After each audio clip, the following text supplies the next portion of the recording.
Hi guys, welcome back to my channel. I make content about mental health on this channel, so if you like this kind of content then subscribe, and if you want to see more fun videos from me then subscribe to my other channel. In this video I'm going to be seeing which OCD stereotypes I fall into and which OCD stereotypes I don't fall into. Yeah, usually my videos on this channel are a bit more serious, but since OCD is torturous 99% of the time, I'm gonna use this 1% to laugh at myself because I can. So I'm gonna start with the stereotypes that I don't fit. So this stereotype revolves around cleaning OCD, which actually is a type of OCD. Some people have an obsession based around cleaning and germs, but it's kind of turned into this thing where I don't think a lot of people actually know what OCD is, and they just use the term to describe themselves if they're a clean person. Oh, look at her. So happy.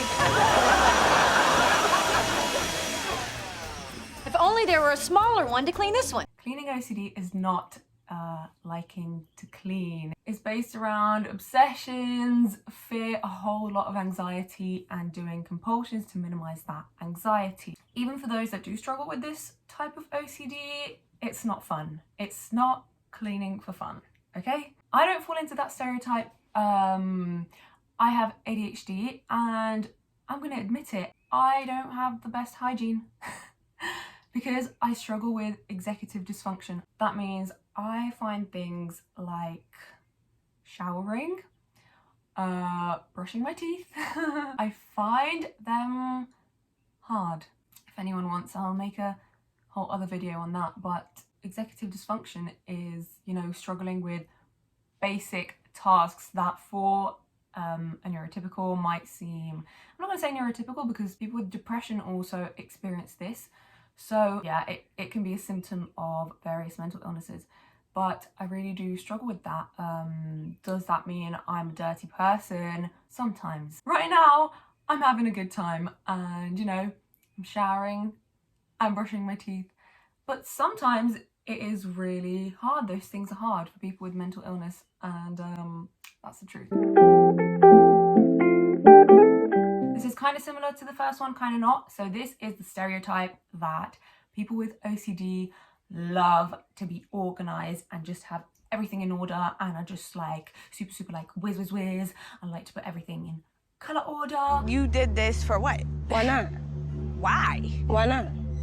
Why though? Someone with OCD might be organized, but this is not what the OCD is about. People with this kind of OCD feel incredibly uncomfortable. They feel like they can't think, they can't do anything else until things are in place. And it may not always be in place, such as rainbow order. It may be in a very specific place for them. Like their intrusive thoughts might tell them, if you don't put this shoe on the right, then you're gonna have a bad day.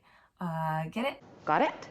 So it is not a like of organization. OCD is not a like of anything. So I really wanna break that down. So I don't fit into that. Again, because of my ADHD, I'm a messy person. Sometimes my room looks like a fucking jungle. A lot of the time, weekly, it happens because I struggle day to day with my organization, and so that's just something I don't fit into. Okay, moving on to the OCD stereotypes that I do fall into.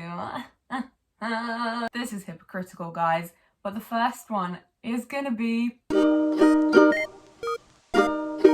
and I said I don't fall into that stereotype, which is true 90% of the time, but the 10% is that when I do come around to cleaning my filthy, dirty animal mess of a room, I sometimes, and this has been more in the past, less now because my OCD is being managed pretty well. I've definitely struggled, you know, when it comes to cleaning with having to have everything perfect, having to have things parallel, because I feel uncomfortable, because if they're not in that certain way that I just feel like is right, and this is actually a subtype called just right OCD, so it's more of that, where I feel like things have to be placed just right, otherwise I get this super uncomfortable feeling and I feel like things are gonna go wrong, and it's just better if you do it the way OCD is telling you to.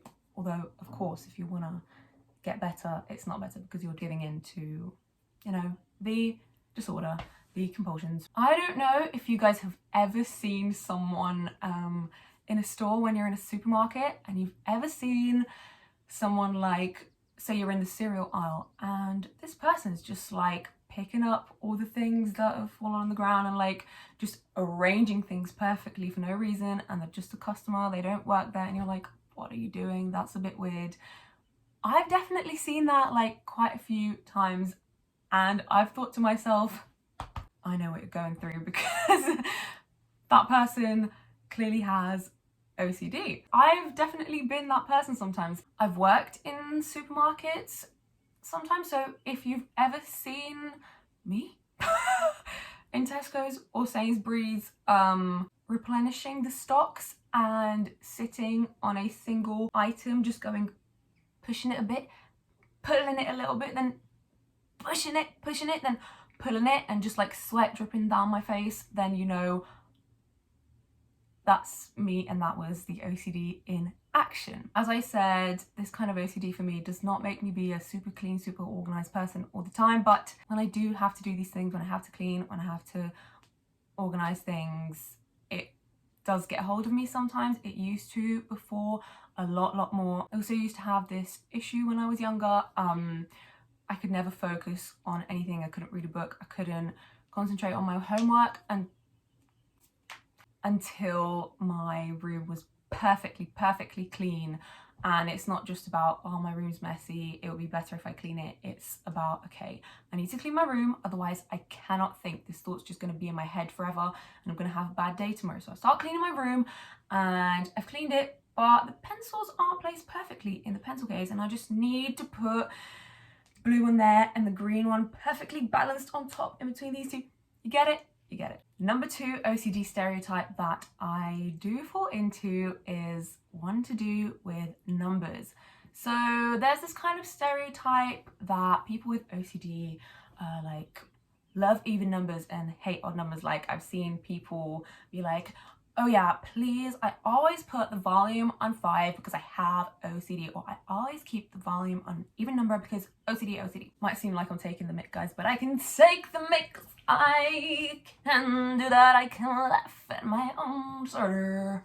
So I'm not taking the mick out of you if you have OCD. I'm taking the mick out of me and people who use the word as a descriptive word when it's not. You cannot be OCD. I'm so OCD. No, you fucking not. You can have OCD.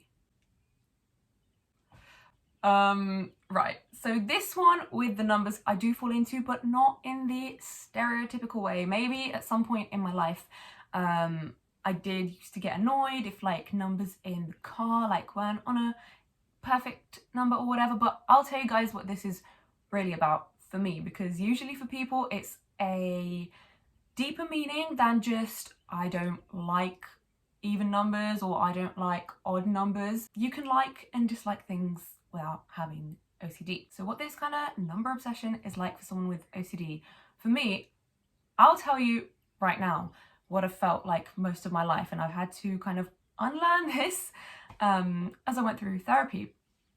But let me just slip back into that mindset and tell you about all the numbers, okay? 1 is a good number because it means I'm first, I'm the winner, and 1 just feels good.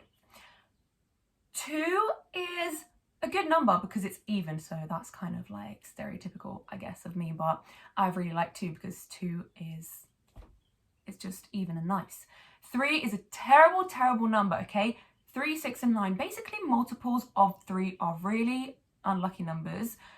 For me, have been really unlucky numbers in my life because 666 is the devil's number, right? And actually a lot of OCD people, oh my god, I just said OCD, people with OCD have this fear of the number 6 or 666, and they feel like if they say it or if they like use the number, like something bad will happen to them because of the religious connotations around that. So no, 4 is a good number.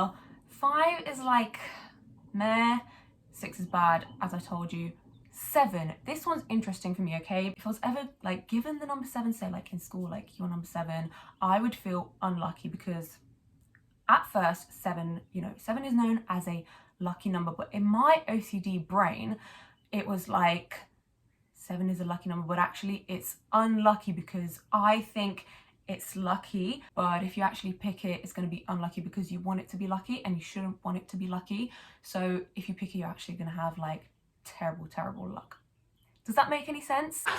No. Number 8 is an amazing number because it's after the unlucky lucky number 7. So it's like if I pick number 7, like I was tricked by my own self. I should have gone with my mind because number 7 is secretly unlucky. But if I pick number 8, it's like great, like you know what's going on, because stay away from 7. 8 is so good because it's even, it's like perfectly divided into 4. Okay, so you can you can see, guys, I guess how I do fall into some stereotypes, but it's not in the way like general public has been misled. OCD is based around fear. It's based around fear that something is going to go wrong. It's based around this super fucking uncomfortable feeling that stops you from thinking. Like if you don't do the thing right, you cannot think and you just feel like ugh, like something in your gut, and you just feel bad overall. So those were my points for the OCD stereotypes that I do fit into and the OCD stereotypes that I don't fit into. I hope this video has been kind of, I guess, eye-opening for some people who maybe don't know that much about OCD. And I hope if you have OCD, maybe you just watched and you're like, I get you. Like I said, if you guys want more videos on mental health, check out my channel. If you like what's going on there, then like, subscribe. Please like this video because it really helps me in the YouTube algorithm, and comment like whatever you want to comment, whatever you want to say to me, unless it's a hate comment. If you say fucking hate, I will hate on you back, bitch. And yeah, check out my other channel. I'll link it in the description. And thank you guys so much for watching. Hope you have a good day. Okay, Olay.